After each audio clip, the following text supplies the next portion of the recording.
بسم اللہ الرحمن الرحیم۔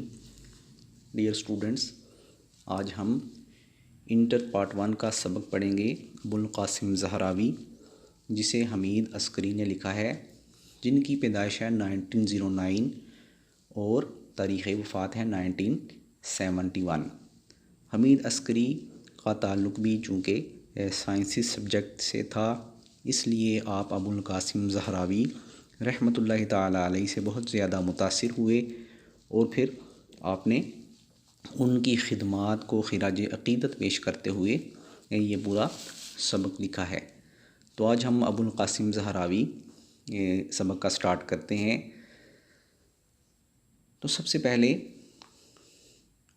اندلس کی جو سلطنت تھی، اسلامی سلطنت، وہاں بے شمار نامور اور مشہور سائنسدان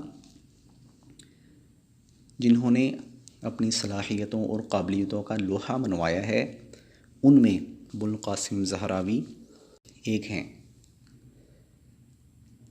آپ کا پورا نام ابوالقاسم خلف بن عباس زہراوی ہے۔ دوسرے پیرے میں مصنف ذکر کرتے ہیں کہ اسپین کے مشہور حکمران عبد الرحمن الناصر، جو 8ویں خلیفہ تھے، انہوں نے قرطبہ سے 4 میل کے فاصلے پر ایک عظیم الشان محل بنوایا، اور وہ محل انہوں نے اپنی ملکہ کے لیے بنایا، جس کا نام قصر زہرا رکھا۔ کہتے ہیں آہستہ آہستہ وہاں آبادی ہونا شروع ہو گئی، اعیان سلطنت یعنی سرکاری عہدیدار، بڑے بڑے لوگ وہاں آنا شروع ہو گئے، رہائش پذیر ہونا شروع ہو گئے۔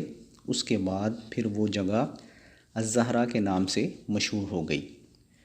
تو کہتے ہیں اسی جگہ ابوالقاسم کی پیدائش ہوئی اور آپ ابوالقاسم زہراوی کے نام سے مشہور ہو گئے۔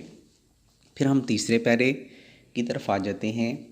ابوالقاسم رحمۃ اللہ تعالیٰ علیہ کی آباء و اجداد در حقیقت یہ اندلس کے رہنے والے تھے۔ تو آپ کی پیدائش 936 عیسوی میں ہوئی تھی۔ تو کہتے ہیں اس وقت جب آپ نے آنکھ کھولی، قرطبہ جو اندلس کا دارالخلافہ تھا، دارالسلطنت یعنی دارالخلافہ تھا، تو کہتے ہیں وہ اپنی ترقی کے اعتبار سے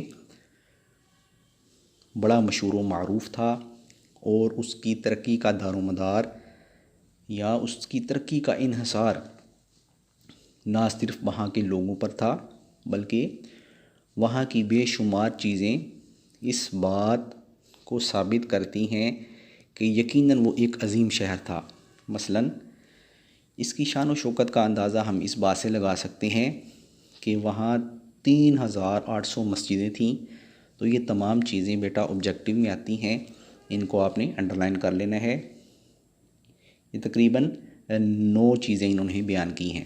نمبر 1، وہاں 3800 مسجدیں تھیں۔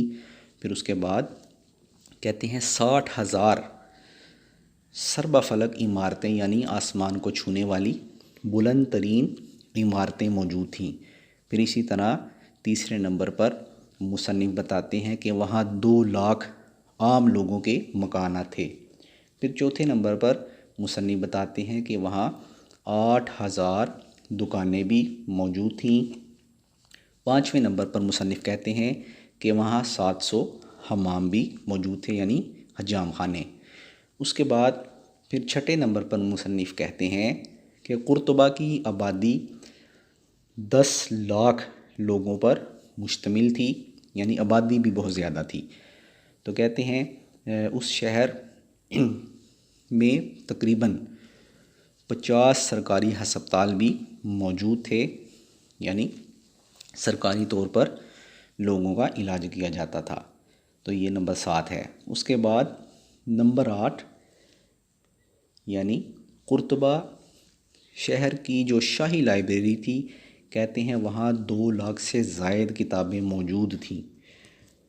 اسی طرح 9ویں نمبر پر مصنف ذکر کرتے ہیں کہ قرطبہ یونیورسٹی اس وقت مغرب کی ایک عظیم یونیورسٹی تصور کی جاتی تھی جہاں مختلف قسم کے جلیل القدر علماء آتے، تحقیق و تعلیم، تدریس، مختلف قسم کے کام کرتے، تو کہتے ہیں وہ یونیورسٹی اپنی مثال آپ تھی۔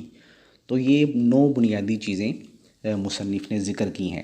تو کہتے ہیں یہی وجہ ہے کہ اس عظیم ماحول میں جب ابو القاسم زہراوی آنکھ کھولتے ہیں تو کہتے ہیں ان کے اندر بھی علمی شوق پیدا ہوا، علمی رجحان پیدا ہوا، اور اس کے بعد آپ نے بھی بچپن ہی سے بڑے اچھے انداز میں علم حاصل کیا۔ تو آپ نے در حقیقت جب اپنی تعلیم مکمل کی، طب میں آپ نے مہارت حاصل کی، تو اس کے بعد قرطبہ یونیورسٹی سے جب آپ نے علم حاصل کر لیا تو اس کے بعد آپ قرطبہ کے شاہی ہسپتال، شفا خانے یعنی ہسپتال میں ہی آپ نے اپنا پریکٹیکل شروع کر دیا۔ آپ قرطبہ کے شاہی شفا خانے کے ساتھ منسلک ہو گئے، وابستہ ہو گئے۔ تو کہتے ہیں یہاں سے آپ نے اپنی تحقیق کا آغاز کیا، اور کچھ ہی عرصے میں ابو القاسم زہراوی علم الجراحت کے موجد بن گئے، یعنی سرجری کے اپنے زمانے میں سب سے بڑے موجد بن گئے، سرجن بن گئے۔ مجھے امید ہے کہ آپ کو آج کے لیکچر کی سمجھ آ گئی ہوگی۔ اللہ تعالیٰ آپ کا حامی و ناصر ہو۔ والسلام علیکم ورحمۃ اللہ وبرکاتہ۔